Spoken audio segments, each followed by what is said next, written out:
Captain Marcus Reed walked through the cold halls of Luna Station, his boots making soft sounds on the metal floor.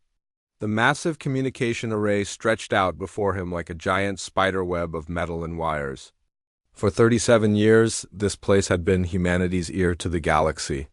Every day, thousands of alien messages poured in through the receivers. Trade talks between the Kithara Empire and the Volden Collective. Science papers from the academic. Worlds, even funny shows from dozens of different species. The aliens knew humans existed. Their long-range scanners had spotted Earth's growing cities, the ships moving between planets, and the growing technology that humans were making. But Earth had never answered back. Not once in all those years, Reed stopped at a large window and looked out at the Earth below. The blue and green planet looked peaceful from here, but he knew better. Down there, in hidden bunkers and secret labs, humanity was working harder than ever before. They were not ignoring the galaxy because they were scared. They were learning everything they could about their new neighbors. Dr. Lisa Wang found Reed at the window. She carried a thick folder, full of papers. Wang was the head of the alien language team, and she looked tired. She had been working for 20 years to understand every alien language that came through the receivers. "Captain, we have a problem," Wang said.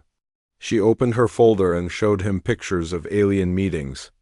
"The Hegemony Council is getting angry with us. They think we are being rude by not answering their calls." Reed took the pictures and looked at them. The Hegemony Council was like a government for the whole galaxy.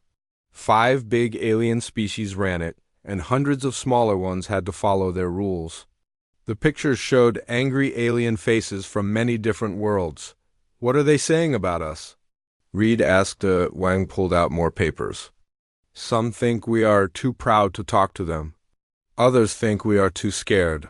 But the worst part is that some aliens think we might be dangerous. They are calling it the human question." Reed knew what that meant. In the galaxy, when species started, asking questions about whether another species was dangerous, bad things usually happened. Wars started that way. Sometimes whole planets got destroyed. "How much time do we have?" Reed asked. "Maybe a few months before they decide to do something about us," Wang said. "But Marcus, they don't know what we have been doing all these years." Reed smiled. That was true. The aliens thought humans were just sitting on Earth, too scared or proud to join the galaxy. They had no idea that humanity had been studying them like bugs under a microscope. Every alien message had been taken apart word by word. Every piece of technology had been studied and improved upon. Every weakness had been found and recorded. Human ships had been secretly watching alien worlds for years. They were invisible to alien scanners, using technology that no other species had. Human agents lived among the aliens, looking like them, talking like them, learning their secrets. The aliens talked about their weapons, their politics, their fears, and their plans, never knowing that humans were listening to every word. "Show me the military reports," Reed said.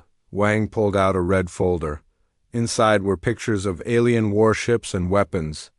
The Aldery Dominion had the biggest fleet in the galaxy. Their energy weapons could destroy whole cities. The Morgani Hives had billions of soldiers that all thought with one mind. The Epsilon Confederation controlled all the trade routes and had enough money to buy any war they wanted. The Warren tribes were born fighters who loved battle more than life. The Celestial Dynasty had technology so old and powerful that other aliens were afraid to fight them. "Scary, right?" Wang said. "Any one of these groups could destroy Earth if they wanted to," Reed shook his head. "Only if they could find our ships and our weapons." "Wang, they still think we are using chemical rockets and metal bullets." "They have no idea what we have built." That was humanity's greatest secret. While the aliens thought humans were primitive, human scientists had been creating things that would make the galaxy tremble. Ships that could not be seen or detected. Weapons that could cut through any armor. Computers that could think faster than any alien mind. And most importantly, humans had learned to work together in ways that the aliens could never imagine.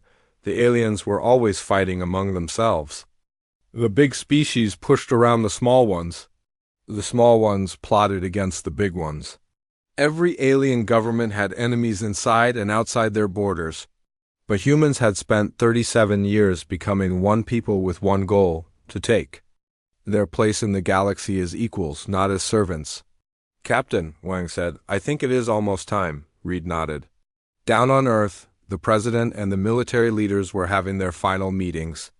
Soon, they would give the order that would change everything. Project Prometheus was almost ready. After 37 years of silence, humanity would finally speak to the galaxy, but when they did, it would not be the voice of a scared species asking for help. It would be the voice of a new power that had been watching and learning and preparing. The aliens wanted to know why humans had been quiet for so long. Soon, they would understand that humanity had not been hiding in fear. They had been preparing for war. Reed looked out at the stars one more time. Somewhere out there, alien fleets were moving toward Earth. Somewhere out there, alien leaders were making plans to deal with the human question. They thought they were dealing with a young species that did not understand the galaxy. They were wrong. Humanity understood the galaxy better than the aliens understood it themselves. And tomorrow, the galaxy would learn what humans had been doing during all those years of silence. The communication array hummed with power as another 1,000 alien messages arrived. But soon, very soon, humanity would be sending messages of their own. The galaxy had been talking for 37 years. Now it was time for humanity to join the conversation, and when they did, nothing would ever be the same again. Ambassador Thomas Burke sat in his office high above Earth, reading files that could start a war. The orbital platform called Humanity's Dawn slowly turned around the planet, giving him a perfect view of the world below. But Burke was not looking at Earth, he was reading about the galaxy. And what he saw made him worried. The files were marked with red letters that said Top Secret. Inside were 40 years of reports from human agents living among the aliens. Burke had read them all many times, but today felt different. Today, the president would make the final decision about Project Prometheus. The galaxy was not what the aliens wanted humans to believe. Their public messages talked about peace and cooperation and working together for the good of all species. But the secret reports told a different story. The galaxy was controlled by 5 big alien species who had divided up all the star systems, like pieces of a cake. Everyone else had to follow their rules or face their armies. Burke opened the file about the Aldari Dominion. They controlled the center of the galaxy with huge fleets of warships. Their energy weapons could turn whole planets into dust. The Aldari looked like tall, thin humans made of living crystal. They glowed with different colors when they were happy or angry. Right now, according to the reports, they were glowing red with anger about the human question. The Morgani hives were different. They looked like giant insects, but they all shared one mind. Billions of Morgani could think together like one huge brain. They controlled the outer edge of the galaxy, where all the best mining worlds were. The Morgani built things that no other species could make, and they never forgot anything they learned. The Epsilon Confederation was made up of many different species, but they all loved money more than anything else. They controlled the trade routes that connected all the worlds. If you wanted to buy or sell anything in the galaxy, you had to pay the Epsilon Confederation. They had enough money to buy entire star systems. The Warren tribes were born to fight. They looked like huge bears with 6 arms and claws that could cut through metal. The Warren controlled the frontier worlds where life was hard and dangerous. They respected strength and hated weakness. Other species feared them because Warren warriors would rather die than give up in a fight. The Celestial Dynasty was the oldest and most mysterious of the 5 powers. They looked like humans, but with golden skin and eyes that glowed like stars. The dynasty controlled the northern part of the galaxy with technology that was thousands of years old. Some of their machines were so advanced that even they did not understand how they worked. Burke closed the files and rubbed his tired eyes. The alien powers were already suspicious of humanity. They had sent dozens of messages asking why humans would not join their galactic community. Some messages were friendly, others were threats. The latest intelligence report said that military fleets from all five powers were moving toward the edge of human space. A soft beep told Burke that someone wanted to enter his office. "Come in," he said. Agent Miller walked in carrying a small black case. Miller looked like a normal human, but Burke knew better. Miller was one of the enhanced agents who had been living among the aliens for years. His body had been changed with genetic modifications that let him survive in alien environments. His brain had been linked to powerful computers that helped him think faster and remember everything. "Ambassador, I just got back from the Aldery homeworld," Miller said. He opened his case and pulled out a small crystal device. "This contains everything I learned during my 6 months as a trade advisor in their government." Burke took the crystal and plugged it into his computer. Immediately, his screen filled with information. Military plans, weapon specifications, political secrets, and personal files about Aldery leaders. It was exactly the kind of intelligence that made Project Prometheus possible. "How many of our people are still out there?" Burke asked. "Over 3,000 agents on 500 worlds." Miller said. "They are all ready to reveal themselves when you give the order." Burke nodded. For decades, human agents had been living among the aliens.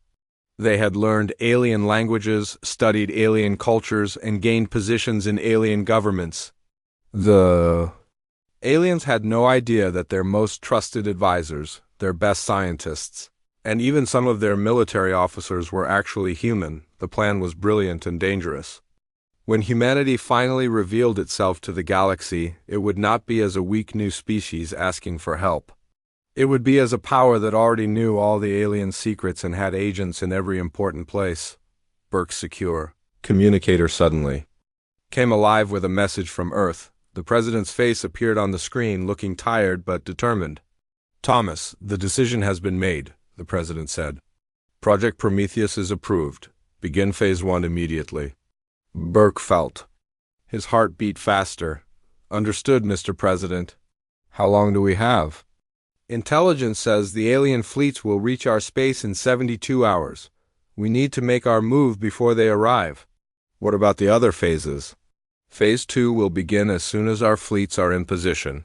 Phase 3 depends on how the aliens react to our announcement.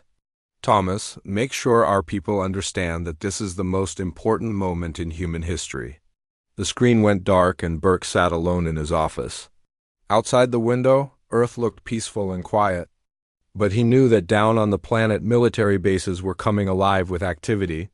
Human fleets were preparing to leave their hidden bases and take positions around alien worlds. Enhanced agents were getting ready to reveal themselves to their alien friends and employers. For 40 years, humanity had been the galaxy's best student. They had learned every lesson the aliens could teach about politics, war, technology, and survival. Now it was time for the final exam. Burke opened his communicator and sent a single message to every human agent in the galaxy. "The day has come. Humanity rises." Across the galaxy, humans who had been living secret lives for years received the message. They looked at their alien friends and colleagues, knowing that in a few hours everything would change. The galaxy thought it knew what humans were capable of. Soon it would learn that it had been wrong about everything. The storm was coming, and humanity was ready to ride it to the stars. The great council chamber on Concordia Station fell silent as every communication device in the galaxy suddenly came alive with the same message. Representatives from hundreds of alien species stopped their conversations and stared at the holographic displays that had appeared above their heads without permission. The image showed a human woman in a dark blue uniform standing in front of a beautiful blue and green planet. Her name was Admiral Sarah Chun, though the aliens watching her did not know that yet. She had short black hair and calm eyes that seemed to look directly at each viewer. "People of the galaxy," she began, her voice clear and strong. "I am Admiral Chun of the Terran Federation. For 37 years, you have sent messages to our world inviting us to join your galactic community. Today we respond." Representative Yathara of the Aldery Dominion stood up so quickly that her crystal body flashed bright red with anger. This is impossible. No one can broadcast on all frequencies at once. Our communication networks are secure. But Admiral Chun continued speaking as if she could hear the aliens' protest. We have been listening to your messages for many years. We have learned your languages, studied your cultures, and watched your political systems. We know about your trade agreements, your territorial disputes, and your military capabilities. The image changed to show a star map of the galaxy. Red dots appeared on hundreds of worlds, each one marking a place where human agents had been living and working. The aliens in the council chamber gasped as they realized the scope of human infiltration. We know about the Outer Rim rebellions that the Hegemony Council has been hiding from the public, Admiral Chun said. We know about the weapon stockpiles in the neutral zone. We know about the secret agreements between the 5 major powers to suppress smaller species who want independence. High Coordinator Nexus of the Morgani hives buzzed with alarm. His insect-like body trembled as his collective mind processed the implications. This is an act of war. They have been spying on U.S. for decades. The star map changed again, and this time it showed something that made even the bravest alien warriors feel afraid. Human warships appeared around key systems throughout the galaxy. The ships were sleek and dangerous-looking, unlike anything in the galactic databases. They had been hiding there for months, invisible to the most advanced sensors in the galaxy. We present ourselves not as supplicants seeking your approval, but as equals demanding recognition, Admiral Chun continued. We have observed your civilization and found it lacking in many ways. Your peaceful galactic community is built on the oppression of weaker species and maintained through the threat of overwhelming force. General Korvaz of the Warren tribes roared with fury. His 6 arms waved in the air as his claws extended. They mock us. They think they can threaten the combined might of the galaxy. But even as Korvaz spoke, reports were coming in from military bases across Warren space. Human ships had appeared without warning around every major military installation. They were not attacking, but their presence was a clear message. Humanity could strike anywhere at any time. Admiral Chun's image smiled, and the expression sent chills through the council chamber. We do not come in peace because there is no peace in your galaxy. We come as a new power ready to change the balance of forces that have kept smaller species under your control for too long. The transmission showed images of human technology that made alien scientists gasp with amazement. Stealth systems that could hide entire fleets. Energy weapons that could cut through any known armor. Computers that could think faster than any alien mind. Manufacturing systems that could build warships in days instead of years. We have learned from your mistakes, Admiral Chun said. We have studied your weaknesses and built our strength to exploit them. We have prepared for this day for nearly 4 decades. Empress Zara of the Celestial Dynasty spoke for the first time, her golden skin glowing with ancient power. What do you want from us, humans?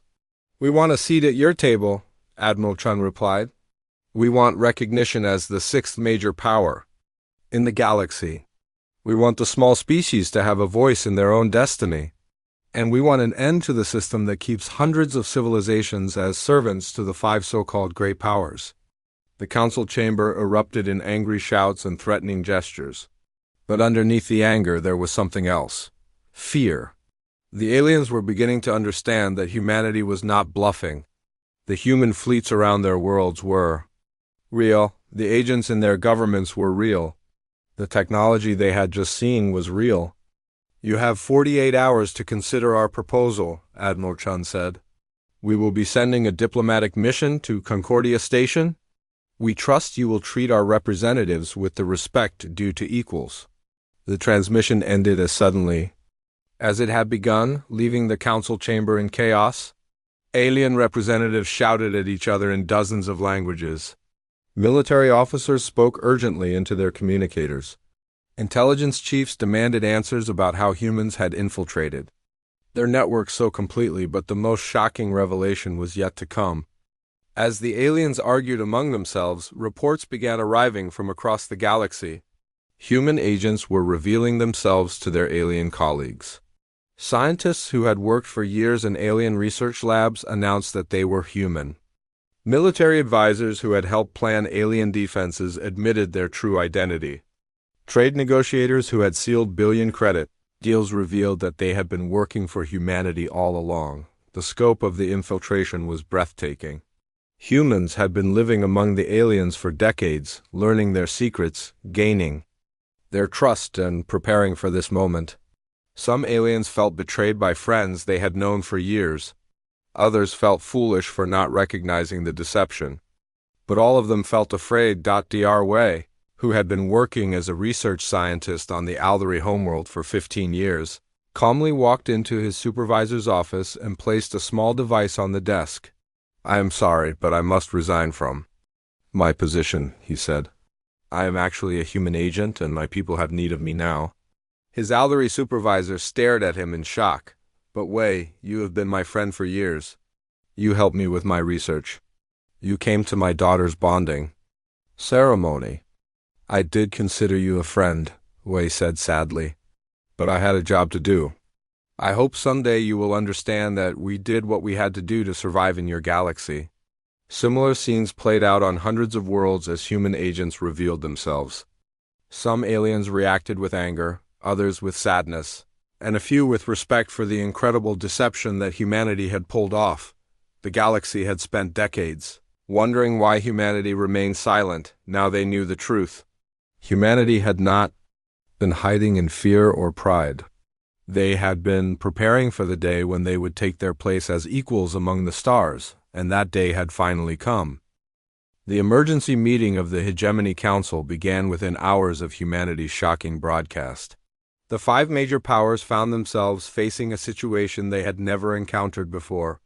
A new species had announced itself to the galaxy not by asking for permission to join, but by demanding recognition as an equal. General Corvaz of the Warren tribes paced back and forth in front of the council table, his 6 arms gesturing wildly. "This is an insult to everything we have built. These humans think they can spy on us for decades and then demand a seat at our table. They already have agents in our governments," High Coordinator Nexus of the Morgani Hives buzzed nervously. "Our collective mind estimates that humans have infiltrated at least 60% of major galactic institutions." Representative Yathara of the Aldery Dominion glowed with angry red light. "Their stealth technology is beyond anything we have seen. Our sensors cannot detect their ships even when they are right in front of us. This gives them an unacceptable advantage." Empress Zara of the Celestial Dynasty remained calm, her golden skin glowing softly. "We must be careful not to let anger cloud our judgment. These humans have clearly been planning this moment for many years. They would not reveal themselves unless they believed they could win any conflict that might result." Prime Minister Valdez of the Epsilon Confederation nodded in agreement. "Our economic analysts have been studying their broadcast. The technology they showed us could revolutionize entire industries. If they are willing to share it, we could all benefit." "Share it?" Corvaz roared. "They have been lying to us for 40 years. They have agents in our military commands. They probably know our defense plans better than we do." That was uncomfortably close to the truth. Reports were still coming in from across the galaxy as human agents revealed themselves. Some had been working in alien governments for decades. Others had been part of research teams that developed new weapons and technologies. A few had even been military advisors who had helped plan defenses against exactly the kind of stealth attacks that human ships could now carry out. The council chamber fell silent as Admiral Chun's diplomatic ship approached Concordia Station. The vessel was smaller than most alien warships, but it moved with a grace that suggested advanced technology. More importantly, it was escorted by 6 human warships that seemed to appear and disappear from sensors at will. "They are requesting permission to dock," the station commander announced. "Granted," Empress Zara said. "We must hear what they have to say." Ambassador Thomas Burke stepped off the human ship wearing a simple black uniform. He was accompanied by a small team of diplomats and technical experts. To the aliens watching, he looked calm and confident, as if he were visiting old friends rather than potentially hostile powers. The first formal meeting between humanity and the Hegemony Council took place in the same chamber where aliens had been debating the human question for months. Burke took his seat at the table as if he belonged there, which many of the aliens found infuriating. "Ambassador Burke," Empress Zara began, "your people have taken a very unusual approach to first contact. Explain why we should trust you after." "Decades of deception." Burke smiled slightly. "Your Majesty, we deceived you because we had to. When humanity first detected your radio signals, we were a young species with primitive technology.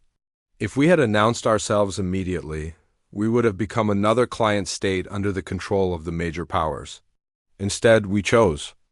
To learn, we studied your languages, your cultures, and your political systems.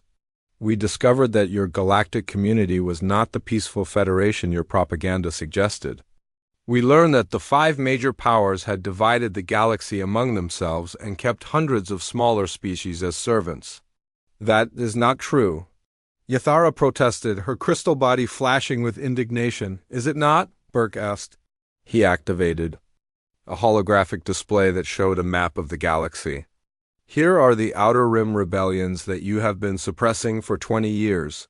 Here are the resource extraction operations that strip planets bare to feed your industrial needs. Here are the military bases that enforce your rule over species that never asked to be part of your community." The aliens fell silent as the evidence of their own actions was displayed before them. Burke had not just made accusations. He had provided detailed proof of everything he claimed. "We do not wish to destroy your civilization," Burke continued. "We simply want to change it. The galaxy is big enough for all of us to prosper, but not under the current system." "What exactly are you proposing?" Prime Minister Valdez asked. Burke's expression became serious. "We propose that the Hegemony Council be expanded to include humanity as the 6th major power. We propose that smaller species be given more autonomy and representation. We propose that the practice of forcing species to choose between submission and conquest be ended. And if we refuse?" General Corvaz growled. "Then we will build our own alliances with species that want freedom," Burke replied. "We have already been contacted by over 50 species that are interested in joining a new confederation. They are tired of being treated as servants." The threat was clear. If the established powers did not make room for humanity at the table, humanity would build its own table with all the species that felt oppressed by the current system. Hi. Coordinator Nexus buzzed with concern. "Our collective mind calculates that a war between the current powers and a human-led confederation would devastate the galaxy. Billions would die. We prefer to avoid war," Burke said. "But we will not allow ourselves to be destroyed or enslaved. We have prepared for every possible outcome." To demonstrate their capabilities, Burke authorized a limited reveal of human technology. The aliens watched in amazement as human ships demonstrated stealth systems that could hide entire fleets, energy weapons that could cut through any known armor, and manufacturing systems that could build warships in days instead of months. But the real shock came when Burke revealed the extent of human intelligence networks. He knew about secret weapon programs, hidden military bases, and private meetings between alien leaders. He even knew about the personal problems and political ambitions of individual council members. "You have been watching us like insects in a jar," Empress Zara said quietly. "We have been learning from you," Burke corrected. "Your species have thousands of years of experience with galactic politics. We needed to understand how the game was played before we could join it." The debate continued for hours. Some aliens wanted to fight humanity immediately, before they could become even stronger. Others wanted to negotiate and find a peaceful solution. A few began to see the benefits of having humanity as an ally rather than an enemy. The breakthrough came when Burke made an unexpected offer. "As a gesture of good faith, we will share the locations of 3 major pirate bases that have been attacking shipping in the Outer Rim. We will also provide intelligence about their operations and leadership structure." The information Burke provided was incredibly detailed. Within hours, joint task forces from all 5 major powers were launching. coordinated attacks on the pirate bases. The raids were swift and decisive, with human forces providing tactical support and intelligence. That made the operations far more effective than anyone had expected. The success of the joint operations proved that humanity could be a valuable partner rather than just a dangerous rival. When the Hegemony Council finally voted on whether to accept humanity as the sixth major power, the decision was close but clear. "Welcome to the Hegemony Council, Ambassador Burke," Empress Zara said. "Formally, may this be the beginning of a new age of cooperation." Burke shook hands with each of the alien leaders, knowing that he had just changed the course of galactic history. Humanity had not just joined the galactic community. They had forced it to evolve into something better. The age of human expansion had begun, and nothing would ever be the same. 6 months after humanity's dramatic entry into galactic politics, the galaxy had changed in ways no one could have predicted. Fleet Admiral Marcus Reed stood on the bridge of the flagship Defiant, watching the stars through the massive viewport. As his ship patrolled the newly established human protective zone, the zone stretched across 30 star systems that had once been contested territory between the major powers. Now it served as a safe haven for smaller species that wanted independence from their former masters. The Zephyrians had been the first to ask for human protection after centuries of oppression by the Aldari Dominion. The Kelvins had followed, bringing their advanced medical technology in exchange for security guarantees. Soon, dozens of species were lining up to join what the galaxy had begun calling the Human Alliance. "Admiral, we have a situation developing in the Rigel system," reported Captain Morris from the communications station. "The Warren tribes are threatening to invade the Volari homeworld if they don't return to their client state status," Reed sighed. This was the 5th such crisis this month. The established powers were not happy about losing control over their former subjects and were trying to use military force to bring them back into line. "Deploy the stealth squadron to Rigel. Make sure the Warren fleet knows we are watching." "Yes, sir," Morris replied. "Should I inform the Hegemony Council?" "Not yet. Let's see if the Warrens are smart enough to back down on their own." The beauty of human stealth technology was that it could project power without appearing aggressive. Human ships could surround an alien fleet without being detected, sending a clear message that an attack would be met with immediate retaliation. Most species had learned to respect this invisible threat. Dr. Lisa Wang entered the bridge carrying a tablet full of reports. She had been promoted to Director of Interspecies Relations after her years of studying alien languages and cultures. "Marcus, I have good news and bad news from the diplomatic front." "Give me the good news first," Reed said. "The Tau Ceti Federation has agreed to join the Human Alliance. They're bringing 17 star systems and some of the best agricultural technology in the galaxy," Reed smiled. The Human Alliance was growing faster than anyone had expected. Species that had been enemies for centuries were learning to work together under human leadership. The Alliance offered something the old system never had: protection without domination. What's the bad news? The Aldari Dominion is calling for a vote to expel humanity from the Hegemony Council. "They claim we are disrupting galactic stability," Reed laughed. "They're right. We are disrupting their ability to exploit weaker species." How do the other powers feel about it? Mixed reactions. The Epsilon Confederation is actually supporting us because trade volume has increased 30% since we opened the new shipping routes. The Celestial Dynasty is staying neutral. The Morgani Hives are calculating the benefits of our technology sharing programs. The technology sharing had been one of humanity's most successful diplomatic tools. Human manufacturing techniques had revolutionized production across the galaxy. Human medical advances had saved billions of lives. Human communication systems had made interstellar trade faster and more efficient than ever before. "And the Warren tribes?" Reed asked. "They're still angry about losing their frontier territories, but they respect strength. Our joint military exercises have impressed them," Reed nodded. The Warrens were warriors first and politicians second. They had initially opposed humanity's rise to power, but they had come to appreciate human military efficiency. Several warring commanders had even requested to serve alongside human forces in peacekeeping operations. A soft chime indicated an incoming priority message. Ambassador Burke's face appeared on the main screen, speaking from his office on Concordia. Station, Marcus, we have a development. The Hegemony Council has received a formal request from the Outer Rim Liberation Front. They want to send representatives to discuss independence for over 100 star systems. Reed felt his heart beat faster. The Outer Rim Liberation Front had been fighting a guerrilla war against the major powers for 20 years. They had been branded as terrorists and hunted by every intelligence service in the galaxy. But now, with human support, they had grown into a legitimate political movement. How are the council members reacting? Reed asked. About as well as you'd expect. Yathara is demanding that we arrest the ORLF representatives as criminals.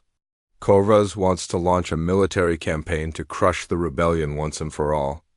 But the interesting thing is that some of the smaller council members are supporting the ORLF's right to be heard. That was the real change that humanity had brought to the galaxy. Before, the 5 major powers could simply impose their will on everyone else. Now, with humanity as the 6th major power and dozens of species in the human alliance, there was a real balance of forces. Smaller species had a voice for the first time in centuries. What's our position? Reed asked. We support the ORLF's right to self-determination, but we want a peaceful transition. No one benefits from a war that could destroy entire star systems. Reed understood the strategy. Humanity was positioning itself as the reasonable voice in galactic politics. They were not trying to destroy the old system overnight, but to gradually transform it into something more fair and sustainable. A new alarm sounded, and Captain Morris looked up from his station with concern. Admiral, we're receiving a distress signal from the Procyon system. A human merchant ship is under attack by pirates. Battle stations, Reed ordered. Plot a course for Procyon at maximum speed. This was another change that humanity had brought to the galaxy. Before, pirate attacks were a constant threat to merchant shipping. The major powers were too busy fighting each other to adequately protect trade routes. But human stealth ships could patrol vast areas of space and respond to threats within minutes. The Defiant dropped out of hyperspace near Procyon to find a small human cargo ship surrounded by 6 pirate vessels. The pirates were demanding that the merchant ship surrender its cargo of medical supplies destined for a refugee camp. This is Fleet Admiral Reed of the Terran Federation, he announced on an open channel. You are attacking a vessel under human protection. Withdraw immediately, or face the consequences. The pirate leader laughed. 1 human ship against 6 of ours, I like those odds. What the pirate didn't know was that 12 human stealth ships had been following the Defiant. At Reed's signal, they decloaked simultaneously, surrounding the pirate fleet with overwhelming firepower. Let me recalculate those odds for you, Reed said calmly. The pirates surrendered without firing a shot. Within an hour, they were being transported to a prison facility where they would be tried for their crimes. The merchant ship continued on its way, its cargo of medical supplies intact. As the Defiant returned to patrol duty, Reed reflected on how much had changed since humanity first announced itself to the galaxy. The old system of 5 major powers dominating everyone else was slowly being replaced by something more democratic and fair. The human alliance had grown to include over 80 species across 300 star systems. Trade was flowing more freely than ever before. Scientific cooperation was advancing at an unprecedented pace. Even the major powers were beginning to benefit from the new arrangement. Admiral, Dr. Wang said as she joined him at the viewport. I just received word from Earth. The President wants to know if you think we're ready for the next phase. Reed knew what that meant. Phase 4 of Project Prometheus called for the establishment of a new galactic government, based on true democracy rather than the rule of the strongest. It was ambitious and dangerous, but Reed believed it was necessary. Tell the President that we're ready, he said. The galaxy has learned to accept humanity as an equal. Now it's time to teach them that all species deserve to be treated as equals. Wang smiled. It's hard to believe that just 6 months ago, we were the silent species that everyone was worried about. Reed nodded. We spent 37 years preparing for this moment. We learned their languages, studied their cultures, and understood their weaknesses. When we finally spoke, it was with the voice of a power that could not be ignored. Outside the viewport, the stars stretched endlessly in all directions. Each one represented new possibilities, new worlds to explore, new species to meet. The galaxy had once seemed like a hostile place dominated by ancient powers and old grudges. Now it was becoming something better, a community where all species could thrive together. The age of human expansion had begun, and the galaxy would never be the same. But more importantly, the age of galactic cooperation had begun, and that would benefit everyone under the stars.